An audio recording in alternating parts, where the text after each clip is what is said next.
Have you ever walked through Soho on a rainy evening and thought to yourself, what I could do with now is a good old game of kerplunk, or Risk, or Buckaroo?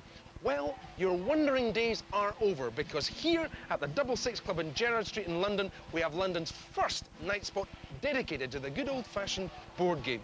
Nintendo, no thank you very much. Not for the serious-minded, this bunch of groovers come to play, drink and sit the night away. You meet people, strangers come up to you and say, hey, how about a game of battling gladiators? It is a completely different night out. It's cruisy and boozy and slightly boozy. Steve, why did you open this club? I think because there was a gap in the market. Most clubs are very loud, very noisy, whereas we wanted a club that was sedate, somewhere where you could talk to your friends without being hassled, you could come alone without being hassled. It seems to be that more and more people in their late 20s, early 30s are getting together and playing board games. So bring back the art of conversation in clubland. On arrival, you're presented with a menu of 70 games, including Who's Had Who, which needs no explanation, but it was banned in the 70s for being too risque. Games are graded according to level of difficulty. 1 star means that it wouldn't trouble a regional TV presenter, and so on. But be prepared to wait, because some games are more popular than others. I'd have to say Risk. Blockbusters, it has to be. I'd have to say Scrabble.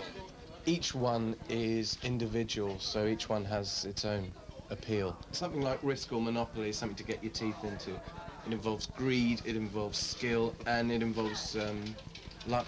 It's hands-on, it's practical. I'm very competitive. Hey, it's really a chance to catch up with a little bit of your childhood, isn't it? It's got to be. Although board games have been around since the start of the century, it was the arrival of Trivial Pursuit that turned them into a more hip pastime. And already, the Double Six Club has turned up a few very interesting visitors. Last week we had 3 plainclothes policemen. I mean, they might as well have had policemen tattooed to their forehead. And they stood here and they looked around and expected underage sex, drinking, just a vice den. But they found people enjoying games for no money.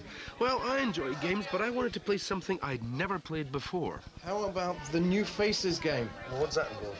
It's all about discovering new talent. Music to my ears. Right, everybody ready? Yeah. New Faces is based on the famous television talent show of the same name. Now, you start off by choosing your profession. After careful deliberation, obviously, I opted for impressionist. And then it's just a simple race for the first person to become a star. 3. Land on the right spot and you win a card offering your choice of people to impersonate. Tiny kangaroo down. Tiny kangaroo down. And your performance is judged by a wheel displaying a pretend audience. Oh, it's a bit of yours. How dare they? Anyway, if you think you can do better, the Double Six Club happens on Tuesday nights at Wilds, 13 Gerrard Street, Soho, and admission is £4.